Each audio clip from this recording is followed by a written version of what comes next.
Good morning. Namaste. Brothers and sisters, ladies and gentlemen, students and scholars, teachers and trainers, professors and professionals, university scholars, students of English literature, especially those who are studying literature. Today's our message for the scholars of English literature.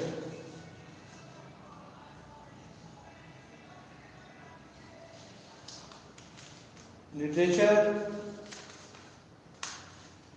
students study in the form of mirror of our society. This literature contains not only specific text or language, but it means skills, standard, manners, styles, everything related to culture and civilization is covered by literature.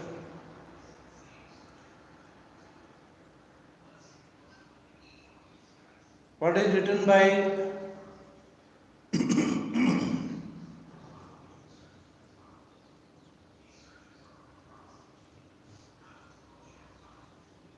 and what is written in far from the madding crowd. The title of this novel has been taken from the famous Elegy written by Thomas Gray. The title of the poem is Elegy written in a country churchyard. Far from the madding crowd's ignoble strife. This elegy describes the life of the obscure but remarkable people who live in villages. Hardy has aptly chosen the title of this novel from this famous poem. The phrase is beautiful in itself. It is musical and expressive. Even as it stands, there are many associations connected with this phrase. It reminds us of the melancholic tone and the secluded and quiet atmosphere of the poem from which this phrase has been taken. It also reminds us of the greatness of the obscure villagers who form part of this poem. Thus, the title helps in setting the tone of the novel. It evokes the proper response in us even before we begin the novel. Thus, the title sets the tone of the novel, expressive of the life of the countryside. The title is appropriate because the writer is here concerned with the life in the countryside. English countryside forms the setting of the novel. Characters are also drawn from the countryside. The main scene of the incidents in the novel is Weatherbury. All the characters are molded and fashioned by country influences. Only Troy's character is partly influenced by the town life. The best of them, Bathsheba and Og, are the finest specimen of what the English village can produce. The village folk lend the novel its peculiar charm. Capturing the atmosphere of the village side is as much the aim of this novel as telling the story of Og and Bathsheba. This is why we find so many scenes connected with the rustics in this novel. The major characters in the novel are Og, Bathsheba, Wood, Troy, and Fanny. Yet one of the major charms of this novel consists in the big group of rustics. The rustics provide much humor and fun in the novel.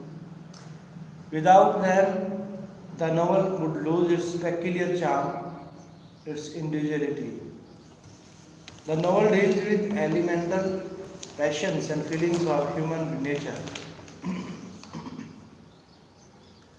The title is appropriate. The title is appropriate in yet another way. The passions and feelings with which the novel deals are of an elemental nature. The feelings which give life to the novel are simple human feelings of love and jealousy. No character in the novel has any complexity. Thus, in the novel, we have human character at its simplest. And simplicity or human character is something flat we associate with the village life, atmosphere of peaceful seclusion. Above all, the title is justified by the fact that this novel deals with the quiet life of the countryside. The atmosphere that prevails in the novel is the atmosphere of peace and seclusion. Troy comes into this quiet world with all his loudness and cheapness. His nature is foreign to the tone of the countryside. This foreign element is purged by a violent action towards the end of the novel. Most appropriate title, thus in the main, the tone of the novel is exactly what the title describes it to be. The people who live here live far from the madding crowds, ignoble strife. There is no politics here. There is hardly any hypocrisy or deception here. The people who live here are quiet and contented. Quiet and contented, the title of the novel is therefore undoubtedly appropriate. It has beauty. It also has a utility in the sense that it adds to the total atmosphere of the novel. It is interesting to note Ronald Blythin's comments on the title of the novel. He writes, "Far from the madding crowd" is really a questioning title for a novel which is about disturbance in a context traditionally accepted for its passivity. The period in which the story is set, although frequently designed as a golden one in the history of English agriculture, because it drew breath as it were between two stretches of farming, depressing was nonetheless one of the unsettlement and change. But the change have not filtered through to Weatherbury to an extent which is strong enough to endanger its ancient footings or to destroy its contentment with suggestions for Improvement. Blythe again comments, far from the madding crowd is also a questioning title about disturbance in an area which is traditionally calm and passive. Further emphasis on the ancient quit is maintained by Hardy, setting his novel in the 1840s. This was This was on the brink of a so-called golden period of his novel in 1840s. This was on the brink of so-called golden period of British agriculture, following the troubled past Waterloo years of enclosure riot and famine.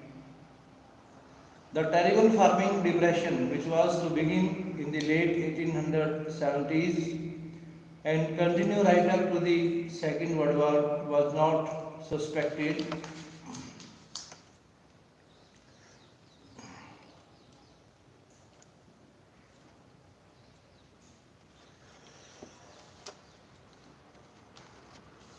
Next question is, write the character sketch of Boldwood. Boldwood represents those lovers who, in spite of their virtues and rich, fail to win the heart of the lady they love most because fate does not favor them.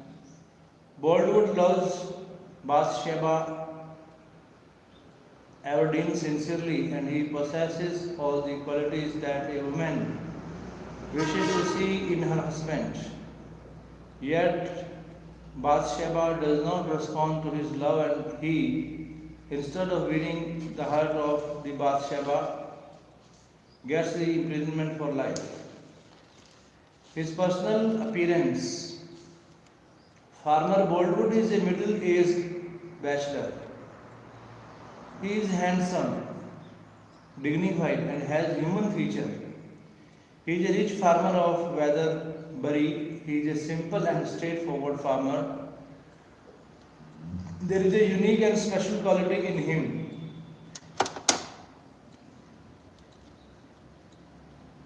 He does not take interest in women. He remains bachelor throughout his life, but he is a warm-hearted man. He is not particular about his dress. He is regarded highly for his qualities. He is an influential man of Weatherbury. His peculiar quality, there is a peculiar quality in him. He is not interested in women. He does not care for them. Many women try to marry him but remain unsuccessful. In the beginning, he is quite careless about Bathsheba. Mrs. Cogan describes this quality of Boldwood in these words. Never was such a hopeless man for a woman. He has been courted by sixes and sevens. All the girls, gentle and simple, for miles round have tried him. Jane Parkins worked at him for 2 months like a slave, and the two Miss Taylors spent a year upon him, and he cost Farmer Ives' daughter's night of tears and 20 pounds worth of new clothes. But Lord, the money might as well have been thrown out of the window. Boldwood's indifference towards women seems to be superficial. It seems that he has been waiting for the right type of woman. As soon as he gets the Valentine card of Bathsheba on which was printed "Marry Me," he becomes literally made for Bathsheba. This card arouses the passion of love in Boldwood's heart. It disturbs the equilibrium of his life and spells his doom. Boldwood's love of Bathsheba is not cheap or ephemeral. He loves her sincerely. His love is pure and enduring. It is a fact that after falling in love with Bathsheba, he thinks only of Bathsheba. He comes to propose marriage with Bathsheba and tries his best to convince that he will always be devoted to her, but Bathsheba rejects his proposal without any proper reason of doing so. This breaks his heart and shatters his dream. His life is changed. He is completely disappointed and does not take an interest in his farming. On the stormy night, when Gabriel works hard to save Bathsheba's crop from being ruined by rain and storm, Boldwood does not make any effort to protect his wheat and barley and thus suffers a heavy loss. When he comes to know of Bathsheba's affairs with Troy, he first tries to dissuade Troy from marrying Bathsheba, but when he realizes that it is Bathsheba who is more in love of Troy than Troy is in love with Bathsheba, he requests him to marry Bathsheba. Boldwood's love of Bathsheba is so intense that he does not cease to love Bathsheba even after she marries Troy. Boldwood remains upset thinking that he would not marry Bathsheba. His life is quite disturbed. Luck takes another turn and Boldwood's hopes are revived when he hears the news of Troy's drowning. He again makes efforts to win her favor and tries to seek assurance from her that she will consider his case. She decides to marry for a second time. He is ready to wait for 7 years.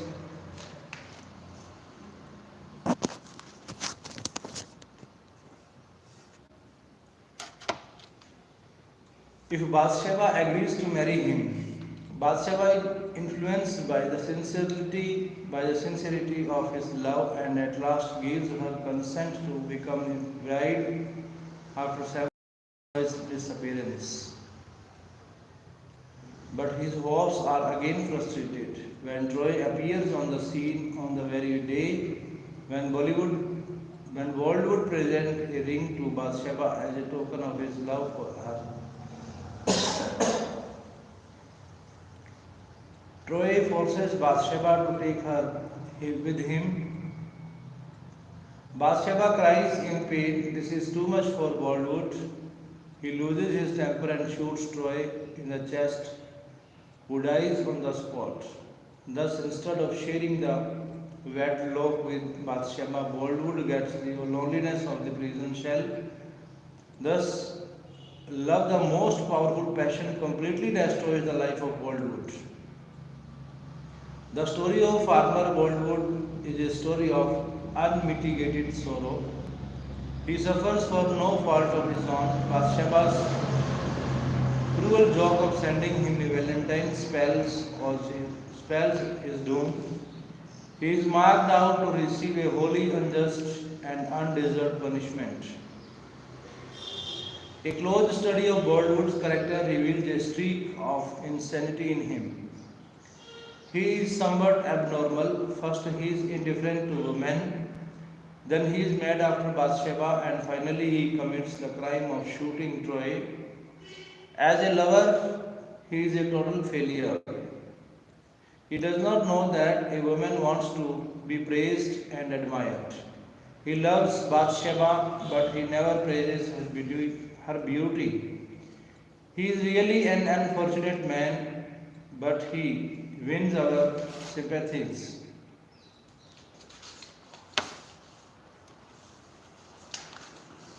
Next, general question about this study. Describe the love affairs of Bathsheba with Sergeant Troy. How this affair reached to marriage. Narrate the circumstances under which Bathsheba fell in love with Sergeant Troy and married him. Bathsheba possessed extraordinary physical charm. Everyone who saw her admired her beauty. However, Bathsheba had many weaknesses. She was vain, frivolous, arrogant, and sometimes acted in a thoughtless manner. One night, when Bathsheba was returning home after making a routine inspection of her farm, she heard the footsteps of some person coming towards her. It was Troy. Suddenly, her skirt got entangled with something. She almost lost her balance. Her skirt had got entangled in the spur of Troy's shoe.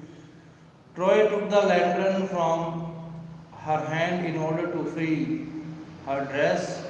In the light of the lantern, the two young persons saw each other.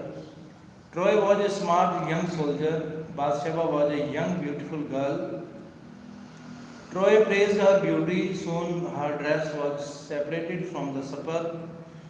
Bathsheba got annoyed and exasperated. She learned that the young man was a soldier. Bathsheba did not talk anymore with the soldier and returned home. But she had felt pleased with Troy's praise of her beauty. Bathsheba's second meeting with Troy was also unexpected. When she went to her hayfield, she found Troy helping her haymakers out of his own free will. When Troy saw her, he went to her and sought her permission to help in the work of haymaking. Bathsheba thanked him and allowed him to do so in doing the work. But Troy was really interested in taking to Bathsheba. He again began to praise her beauty. His praise had its desired effect, and Bathsheba, much against her will, found herself conquered by the sweet words and manners of the young soldier. The day after this interview, Bathsheba was trying to attract a swarm of bees to live on a certain branch of tree. At that moment, Troy came and offered to help her. He did the job, saying it was more tiring than sword exercise. Bathsheba had never seen sword exercise, and Troy promised to show it to her that every evening, very evening. In the evening at about 8 o'clock, Bathsheba and Troy met at a lonely place, and Troy won Bathsheba almost completely by his fine swordmanship. At the sword exercise, Og kissed her and went away, saying he was going to bath. Bathsheba, knowing full well that she had sinned, came home in a sad mood, but she could not get rid of her attraction towards Troy. Boldwood came to know of her attraction for Troy. Og also knew of her fascination for Troy. He advised her to marry Boldwood. Bathsheba sent a letter to Boldwood begging excuse for the valentine that she had sent him and saying she did not actually love him and could not marry him. She did not want to meet Boldwood personally, so she left for Yelbury, where Liddy had invited her. On her way, she met Boldwood, who frankly told her that she loved Troy. He warned her that she would stop Troy from coming to Weatherbury. He said if he came there, he would beat him with his whip. Bathsheba became anxious for Troy. Going to Yelbury, she went to Bath. Bathsheba knew no one there. She stayed with Troy ultimately, and she married Troy in Bath. Bathsheba Everdeen now went to Yelbury as Mrs. Troy. From she returned to Weatherbury with Liddy. Most people here did not know about Bathsheba's marriage, but poor Grass had seen her at Bath moving with Troy freely. Soon it was known to all that she had married Troy.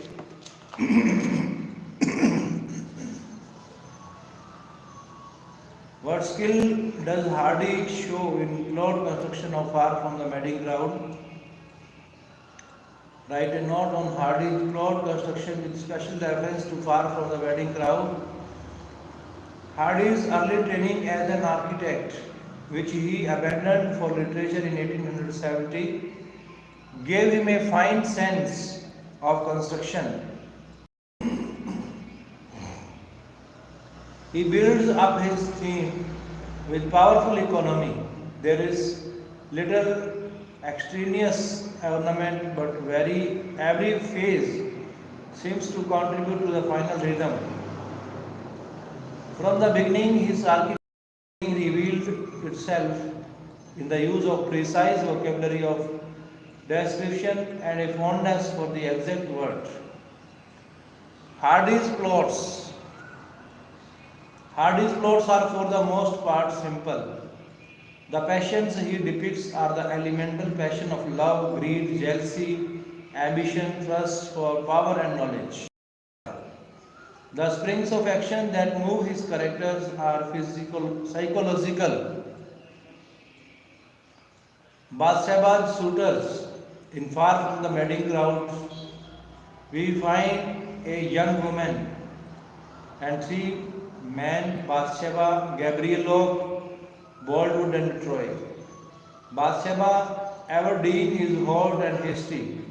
Of the three men who fall in love with her, Gabriel Oak is generous and true. Farmer Boldwood's natural manner has always been dark and strange. Sergeant Troy is a clever fellow and up to everything. With such a strongly contrasted Troy of suitors, things are bound to happen, and they do. Had a great manner. She refuses him, though not all that definitely. Hardy then contrives a tremendous reversal, his fortune for both. Hawk loses all he has in a disastrous sheep stampede while Bathsheba becomes farmer and later Og's employer. After being drawn so close together, they are now hurried apart.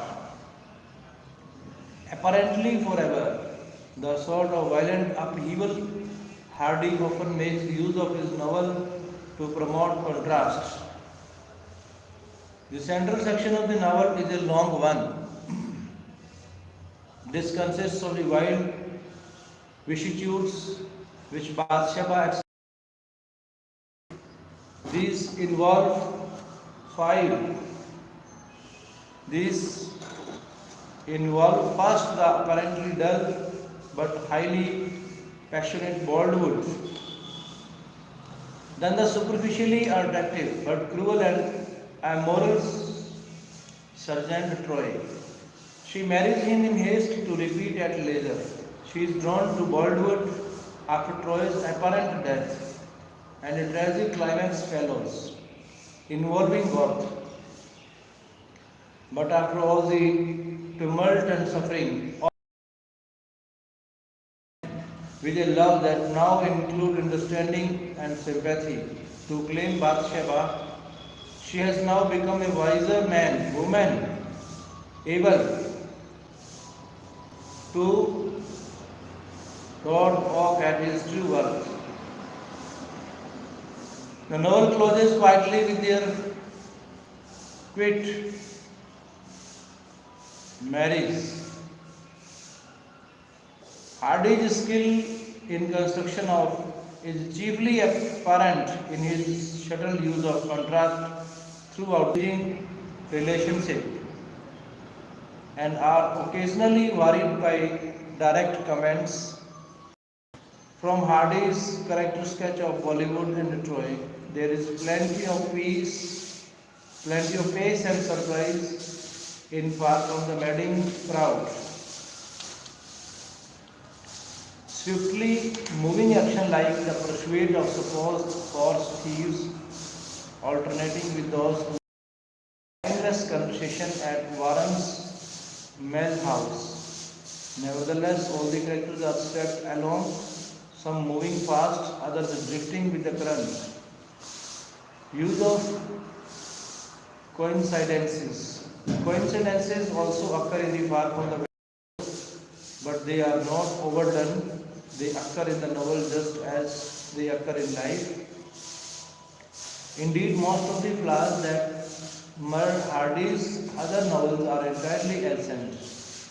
Hardy provides ample explanation for the coincidences that influence the lives of the character of the far from a wedding crowd. Bob's appearance at the end of chapter 14. Bollywood's presence under the portico of the old corn exchange in chapter 48. Troy dramatic entry in chapter 53.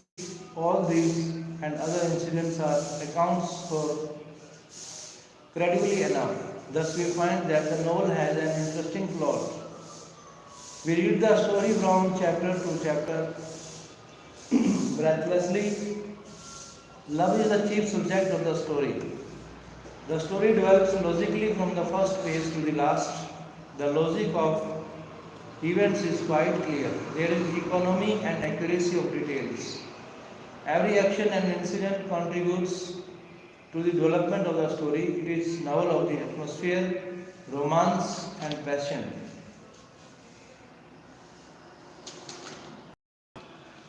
Character sketch of Bathsheba, heroine of the novel. Bathsheba Everdeen is the charming heroine of the novel. Far from the madding crowd,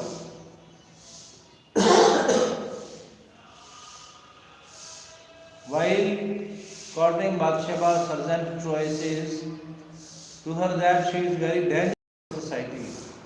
Hundreds of people will like to win her hand, but only one will succeed. Others will either seek shelter in wine or commit suicide. The prophecy of Troy comes true. Troy and Boldwood both lose their lives for Bathsheba. Troy is murdered by Boldwood and later is sentenced for death. This may give us an idea of Bathsheba's captivating personality. Her life story forms the subject of this novel. The whole story of the novel revolves around the person of Bathsheba. Bathsheba, like all other heroines of Hardy, is charming and beautiful. She is the fair child of nature. Her hair are dark and her looks are pleasant. Hawke, Boldwood and Troy are attracted towards her charm. She is also proud of her charm and beauty. Bathsheba is a proud girl. Her vanity is hurt when she finds that Boldwood is not attracted towards her charm and beauty. Troy wins her by praising her beauty. Bathsheba is a courageous lady. She is self-reliant and bold. She manages her farm business without a valet. She goes to market to sell her corn. She is an expert rider and a brave woman. The character of Bathsheba is fickle and changing. She promises to Boldwood that she will try to love him, but she sees Troy and falls in love with her. She marries him. On the news of the death of Troy, she agrees to marry Boldwood after 6 years. At the end of the novel, she herself goes to Oak and proposes for marriage. Bathsheba's uncle was a rich farmer. On the sudden death of her uncle, she inherited his property and farm. She takes good care of her farms and she decides to be a complete farmer. As a farmer at her farm, Bathsheba is very hard worker. She supervises almost all the activities of her farm. She keeps her servants under her control. She herself goes to the Saturday corn market for the transaction of business. At night, she moves around the property to see that everything was all right. When she finds Pennyways stealing wheat and barley from the granary, she dismisses him at the spot. Bathsheba is not a shy girl. She is frivolous. She wants to tempt people by her physical charm. At times she becomes serious also. Sometimes Bathsheba is both frivolous and sober at the same time. An emotional woman. Bathsheba is an emotional woman. She thinks little and feels much. She is kind and good. Her feelings are hurt by little things. She is a jealous and cruel lady. Her kindness, jealousy, and cruelty are due to her emotions.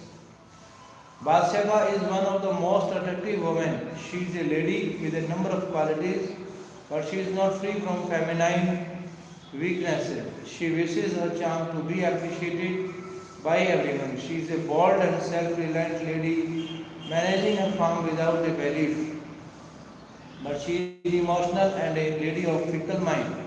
She does not know about the real qualities of men.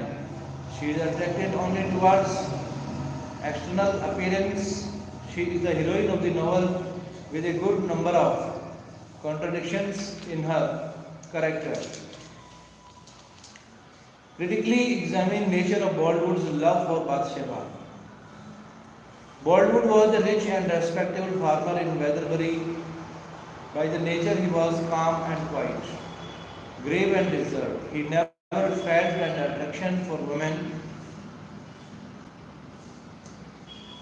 When Bathsheba went to the Saturday corn market at Castlebridge, she attracted the attention of all the farmers except Bollywood's. Bathsheba noted that Bollywood least cared for her presence in the market. Persuaded by lady, she ran a valentine with a red seal. Marry me to Bollywood as a yoke. Bathsheba never meant to accept him as her husband, but the latter changed Bollywood's mind and heart. He began to adore her and very much wanted to marry her.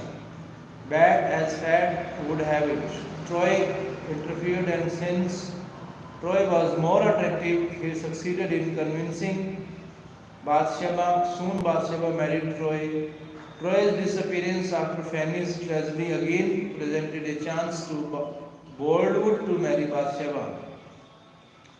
But this time too he failed to do so because of the unexpected appearance of Troy. Bollywood ruined his life by shooting Troy dead. Bollywood was arrested and ultimately sentenced to life imprisonment. When we critically examine Bollywood's love for Bathsheba, we find the following statistics in it. Bollywood's love for Bathsheba was not deep and sincere. It was based on pure passion only. He did not have the capacity to taste and divinity of true love. He was simply attracted by Bathsheba's physical charm when he had carried the unconscious Bathsheba to the king's arms in his arms. The thoughts that came to his mind were for those few heavenly golden moments she had been in his arms. What did it matter about her not knowing it? She had been close to his breast. He had been close to her. He never truly loved Bathsheba and wished her well-being. When he failed to win her, he called her a rash woman, deluded woman. There was jealousy in Bollywood's love. His love for her was not like the love Gabriel had for her. Gabriel saw Troy and Bollywood making love to her, but he never felt jealousy of them. Bollywood was full of jealousy as soon as he knew of Troy's doings in Weatherbury. Why did Bollywood fail to win Bathsheba's love? Bollywood had no experience of dealing with women. He had no understanding of their psychology. He could never praise Bathsheba's beauty in the way in which Troy did. He had not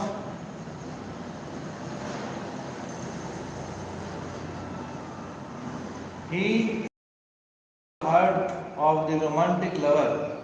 He was sober and elderly. Bathsheba liked him and respected him, but only as an elderly neighbor and fellow farmer.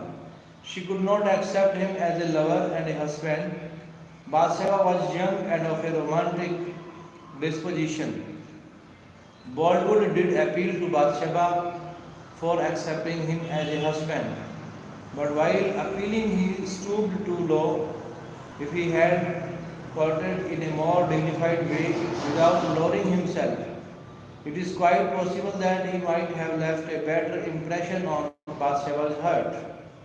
Bollywood had only his wealth and respectability. He lacked the charm and refinement with which Troy had in abundance. He was not the man to attract the attention of a romantic, haughty girl whose one quality as that she was vain. She could only be won by physical charm and smartness. Gabriel Ock would have never won her if life's circumstances had not been so hard for Bathsheba. What is science fiction? Mention some famous science fictions of 20th century. Science fiction is a genre of fiction in which the stories often tell about science and technology of the future. Science fiction texts are often set in the future, in space, on a different world, or in a different universe or dimension. Some well-known 20th century science fiction texts include 1984 by George Orwell, Brave New World by Aldous Huxley, and The Fountainhead by Ayn Rand. What is a short story? Which are the necessary elements of a story? A short story is a short narrative of incidents in their sequence. A short story may also be called a storiette or storytext. A story has 5 basic but important elements. These 5 components are the characters, the setting, the plot, the conflict, and the resolution. Are science fictions completely fictitious? It is important to note that science fiction has a relationship with the principles of science. These stories are partially true, partially fictitious laws of theories of science. What is function of stream of consciousness technique? In literature, stream of consciousness method of narration that describes in words the flow of thoughts in the minds of the characters. It is a style of writing developed by a group of writers at the beginning of 20th century. It aimed at expressing in words the flow of a character's thoughts and feelings in their minds. The technique aspires to give readers the impression of being inside the mind of the character. Therefore, the internal view of the minds of the characters sheds a light on plot and motivation in the novel. Write a note on humor in Victorian novels. This creative imagination is also seen in the humor of the Victorian novelists. Each of the great Victorian novelists is a humorist, and each is a humorist in style of his own.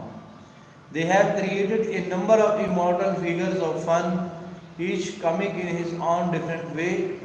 There are hundreds of fine jokes and witty remarks spread all over the Victorian novel. Mr. Micawber and Mrs. Pacer are immortal figure of fun. Write a brief note on the pessimistic temper prevalent during the Victorian age. The note of pessimism in Victorian era. It is for the first time in the reign of Queen Victoria that conscious pessimism becomes a force in English letters. In the beginning of the era, there is a widespread faith in continuous advancement of human society, especially of the English, but soon the course of events shatters this faith, and the consequent despair and frustration is equally great. The pendulum swings to the other extreme. Victorian pessimism is the outcome of a number of factors. It was an era of rapid social change, causing profound spiritual disturbance to which the sensitive point of the age were particularly prone. The age experienced a rationalism and the retreating forces of Christianity and religion. Faith in religion was shaken, and so was also shaken the faith in nature as a kindly, benevolent mother. While science destroyed much of the traditional faith, It could not provide another spiritual anchor. There was a breakdown of values and ideals, and men felt orphaned and defrauded. Many thinkers and poets then felt lost without moorings or rudder. They found themselves caught between two worlds, one dead, the other powerless to be born. Some attempted a sort of compromise between science and religion and failed. Others were knocked about by doubt and despair, and the ensuing melancholy settled down into pessimism and despair about the future of mankind. Some, like Thomas Hardy and Huxley, went over to open agnosticism and started singing paeans of the powers of science. Some, like Macaulay, dazzled by the material splendor and prosperity ushered in by remarkable developments in technology, gravitated towards a posture of snug Victorian complacency. Robert Browning kept above a doubt and despair and complacently believed God is in his heaven, all is right with the world. He tried to see good even in things evil, but such optimism alien to the Victorian spirit, and it is not surprising that he was dubbed a blind optimist by a number of his contemporaries and by a still larger number of his successors. What is a science fiction? What is described in it? Science fiction is genre of fiction.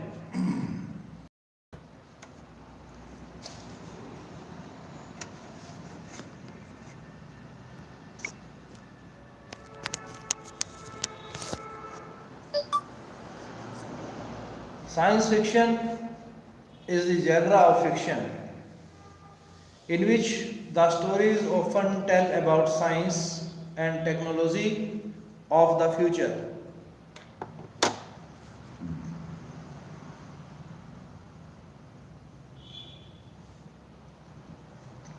It is important that science fiction has a relationship with the principle of science. These stories involve partially true, partially fictitious laws or theories of science. It should not be completely unbelievable because it then ventures into the genre of fantasy. The plot creates situations different from those of both the present day and the known past. Science fiction texts also include a human element, explaining what effect new discoveries, happenings, and scientific development will have on us in the future. Science fiction texts are often set in the future, in space, on a different world, or in a different universe or dimension. Early pioneers of the genre of the science fiction are H.G. Wells and Jules Verne. Some well-known 20th century science fiction texts include 1984 by George Orwell, Brave New World by Aldous Huxley, and The Fountainhead by Ayn Rand. In addition, the four most popular and well-recognized 20th century authors are Isaac Asimov, author of The Fountain trilogy and his Robot series, Arthur C. Clarke, famous for 2001, A Space Odyssey, Ray Bradbury, known for his Martian Chronicles, and Robert Heinlein, author of Stranger in a Strange Land and The Moon is a Harsh Mistress. What are the chief characteristics of a story? A story has 5 basic but important elements: characters, settings,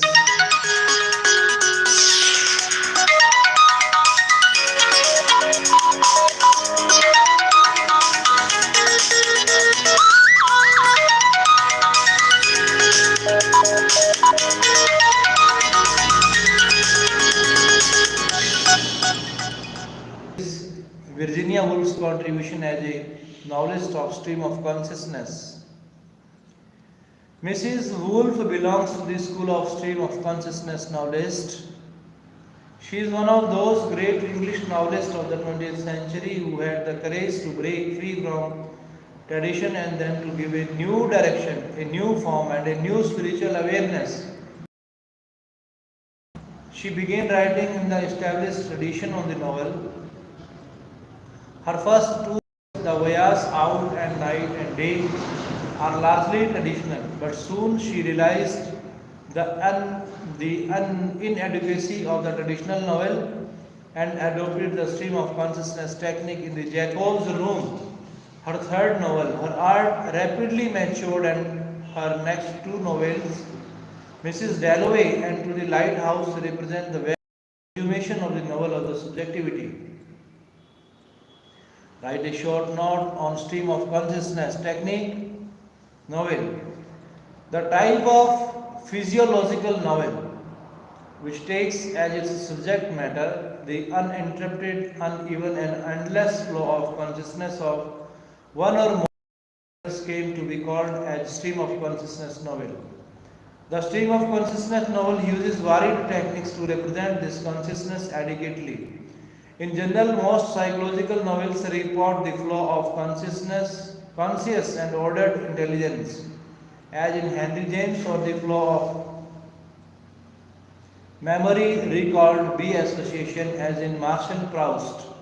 But the stream of consciousness novel tends to concentrate its attention chiefly on the pre-speech, non-verbalized level, where the image must express the response and where the logic of grammar belongs to another word. Write an essay on the literary background of Victorian era and literary trends prevalent in the Victorian novel. When we speak of the Victorian novel, we do not mean that there was a conscious school of the English novel with a consciously common style and subject matter, a school which began creating with the reign of Queen Victoria and which came to an end with the end of that reign. The English are too individualistic for which such conformity. However, there can be no denying the fact the English novel during the second half of the 19th century, with exception of one or two novelists, shows certain common characteristics. We have now to study those common characteristics. Adherence to the Fielding tradition, loose plots. For one thing, the Victorian novel continues to be largely in the Fielding tradition. The plot is generally loose and ill constructed. The main outline of the Victorian novel is the same. The story consists of a large variety of character and incident clustering around the figure of the hero. These characters and incidents are connected together rather than loosely by an intrigue, ending with the ringing of wedding bells. Thackeray follows on the whole this convention, a mixture of strength and weakness. Secondly, the Victorian novel is an extraordinary mixture of strength and weakness. There is too much of false sentiments, flashy melodrama, and lifeless characters. There is much that is impossible and artificial in character and incident. Speaking generally, the Victorian failed to construct an organic plot, a plot in which every incident and character forms an integral part of the whole. Thackeray's plots, though much better constructed than those of the Dickens, are still loose and theatrical. There is much superfluity even in Vanity Fair, and much that is unconvincing and artificial. Entertainment value. Still, the Victorian novel makes interesting reading. The novelists may not construct a compact plot, but they tell the story so well. They are so entertaining that children still love to read and enjoy a novel of Dickens or Thackeray. The plot may be improbable, but there is enough suspense and the reader's attention is not allowed to slack even for a single moment. They do not like to give it up unfinished. Panoramic nature. The Victorian novelist may miss the heights and depths of human passion. There may be no probing of the human heart and so psychoanalysis. We do get such probing in George Eliot as in the modern novel, but they cast their nets very wide. Novels like Vanity Fair, David Copperfield, etc. are not, like most modern novels, concentrated wholly on the life and fortunes of a few principal characters. They also provide panoramas of whole societies. In the Victorian novel, 100 different types and classes, persons and nationalities jostle each other across the shadow screen of our imagination. Immense variety. The Victorian novelist, his range of mood is as wide as his range of subjects. Just as he deals with all aspects of society, so also he renders the human moods in all their manifold variety. He is not a specialist in any one mood or temper. The novelist of the age cannot be categorized. As David Cecil puts it, they write equally for the train journey and for all time. They crowd realism and fantasy, thrills and theories, knock out farce and effects of pure aesthetic beauty. Checked by Joel on the same page, they are Mr. Galsworthy and Mr. Huxley and Mrs. Woolf, Mrs. Krista and Mr. Woodhouse, all in one. A book like David Copperfield is a sort of vast schoolboy hamper of fiction with sweets and sandwiches, pots of jam with their greased paper caps, cream and nuts and glossy apples, all packed together in a heterogeneous deliciousness. Creative imagination. Not only have the Victorian novelists wide and range of subject and mood, not only are they entertaining storytellers, they have also creative imagination in simple measure. Their imagination works on their personal experiences and transforms and transmutes them. Their renderings of the real world are not photographs but pictures, colored by their individual idiosyncrasies, vivid and vital. Often the picture is fanciful and romantic. At other times, it sticks close to the facts of the actual existence, but these facts are always fired and colored by the writer's individuality. The act of creation is always performed. Dickens is the romancer of London streets, and Thackeray too transports us to an entirely new world. Call it Vanity Fair or Thackeray land or what you will. The creative imagination of the Victorian novelists work on the setting of it, transform it. This creative imagination is also seen at the work on the incidents or the stories of the Victorian writer. They linger long in the memory because they have been made dramatic and picturesque by the imagination of the novelist. They abound in dramatic and picturesque scenes in a Vanity Fair, as a picture is an invention of line and color. So are these brilliant inventions of science and action. Characterization. The most important expression of this creative imagination is to see in the most important part of the novel, that is in the characterization. The Victorians are all able to make their characters live. Their characters may not always be real, there may be much in them that is improbable and false, but they are amazingly and indomitably alive. They are wonderfully energetic and vital. They are all individuals living their own existence and lingering long in the memory. Once we have formed an acquaintance with them, they act in their own characteristic way. They have their own tricks of speech, their own way of saying and doing things. A Victorian novel is a crowd of breathing, crying, living, laughing people. It has a crowded canvas, crowded with living, breathing individuals. technical weaknesses or lack of high artistic standards. The Victorian novel lacks uniformity. It is extremely unequal, it is an extraordinary mixture of strength and weakness. It is technically faulty.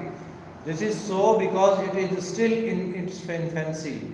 It is still considered as a light entertainment and not a serious work of art, and the laws of its being have not yet evolved in its connection, David Cecil observed, because it was in its first stage. It was bound to be technically faulty. It had not yet evolved its own laws.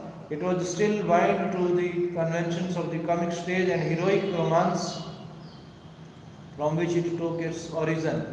Artificial intrigues and stock situations and forced happy endings because it was looked on as light reading.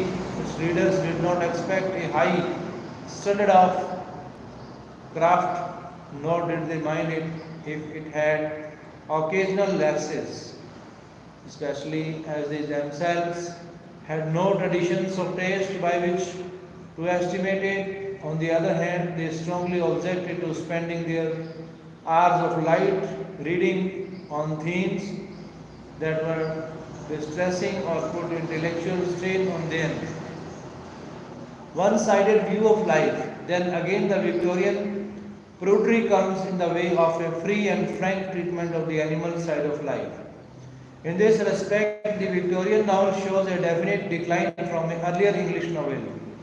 Any lapse from the virtue is shrouded in an atmosphere of drawing the blinds and lowering the voice. Free and uninhibited treatment of the animal side is lacking. The Victorian novel gives only a partial, one-sided view of life. Its real greatness, for those reasons, the Victorian novelists cannot be ranked with the very great, yet they have greatness in them. They have their imperfections, their plots are improbable and melodramatic. Their endings are conventional and their constructions in loose. They do not have any high artistic standards, but their merits also are many. They are very entertaining, they can capture and hold the attention, they have creative imagination, and they have the incomparable gift of humor. And these are the qualities which only the great have. Its two phases, the novel in the Victorian era is so abundant and prolific that it is usual to divide it, the Victorian novelist, into early Victorian novelist and the later Victorian novelist. Writes Walter Allen in this connection.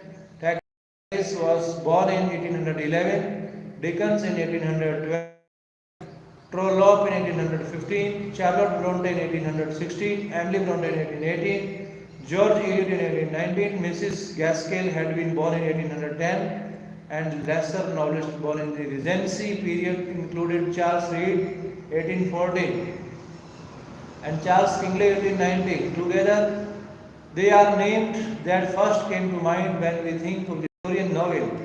They do not form a coherent body, and Emily Bronte will prove an exception to all generalizations we care to make about the rest of them. Yet if we set them beside the chief novelists born in the generation after the Regency, Samuel Butler 1835, George Meredith 1828, Thomas Hardy 1840, and Henry James, we shall see that they have much more in common with one another than they have with the younger man. What they have in common is a special climate of ideas and feelings, a set of fundamental assumptions. It was this special climate, these assumptions, that the late novelists of the century were to question, even though the great mass of the reading public still took them for granted.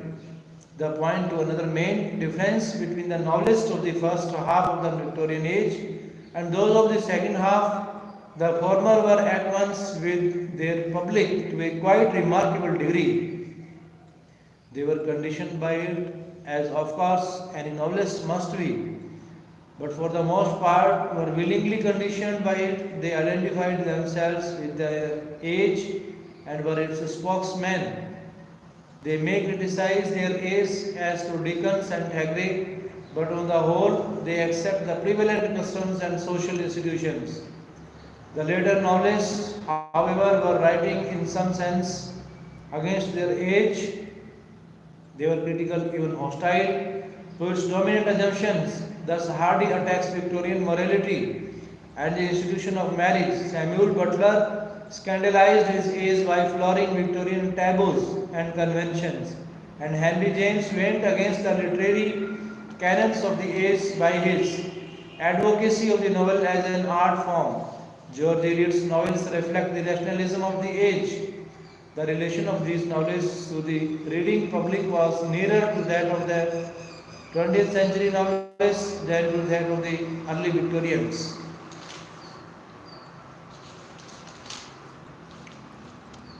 Characteristic of Thomas Hardy as a Victorian novelist.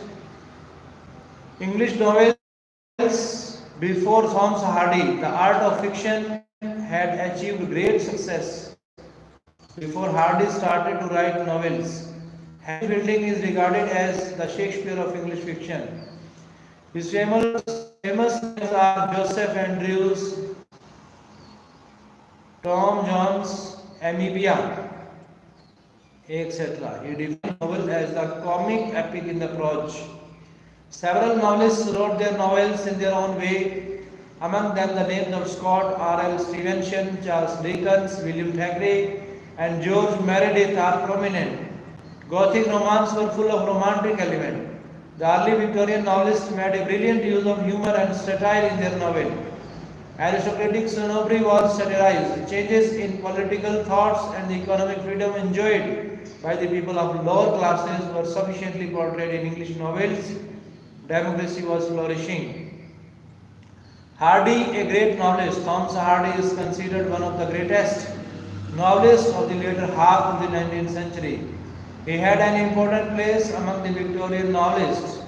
Some critics call Hardy a great poet, then a novelist. He began his literary career by writing verses and closed his novels. Hardy wrote all types of novels, tragedies, tragicomedies, and comedies. He expressed his own views in his novels. Hardy became as famous for his Wessex novels as Sir Walter Scott had become famous for his Waverley novels. Hardy did not like the modern scientific and competitive civilization. Hardy saw and exposed the external drama of human life in the form of a conflict between the ambition of man and the jealousy of fate. Hardy's plot construction. Hardy's novels are compact stories. There is never any illusion about them. There is exactness about them. The plot grows out of the characters. His plots are highly dramatic. They develop at quite a rapid and even pace. The real center of interest is in the plot, and the complications are caused by the circumstances. Generally, Hardy's novels contain love stories, erotic situations of a highly complicated nature. His novels develop when two or more men love one woman or two or more women love one man. Events are logically arranged and lead to climax. The element of chance is repeated too often. At times, certain situations appear unrealistic, but they do not impair the artistic beauty of the story on the whole. Thomas Hardy concentrates his attention to a single situation. Characterization in Hardy's novels. Characterization is very important in a novel. Thomas Hardy is a great master of characterization. He had the knowledge of human character intensively and extensively. Hardy did not create a vast range of characters.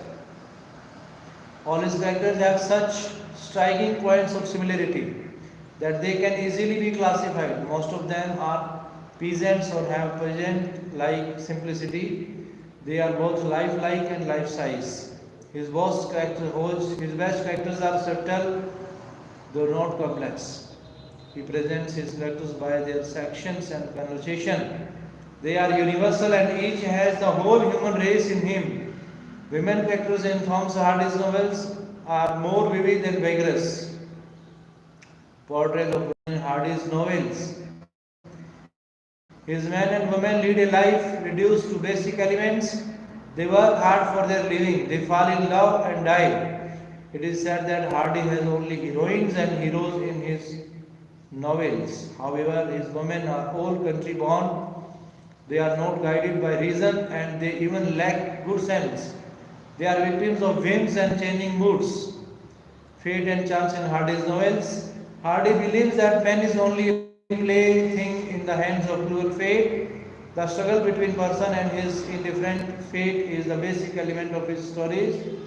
To him, the dictates of fate are the absolute will of God. Man himself alone is not responsible for his actions. He is instrument in the hands of fate, which brings about his total ruin. Hardy gives different shapes and forms to fate. Sometimes it takes the form of bad weather and appears as a natural force, and sometimes as an inherent weakness in human character. Role of love in Hardy's novels. Love in Hardy's novels is blind. It is not love at first sight. He regarded marriage a social custom, pure and simple. He did not like orthodox physical chastity. He did not regard the laws of physical chastity as the loss of character. He called Tess a pure woman. In this respect, Tess from Hardy's views are very progressive. Nature in Hardy's novels. In Hardy's novels, nature is leading character. Nature occupies a very significant position. Hardy is always pastoral and likes to point rural scenes. Hardy believes that nature is insensible to the feelings of man. His love of nature is personal and local. His descriptions of the nature is mysterious.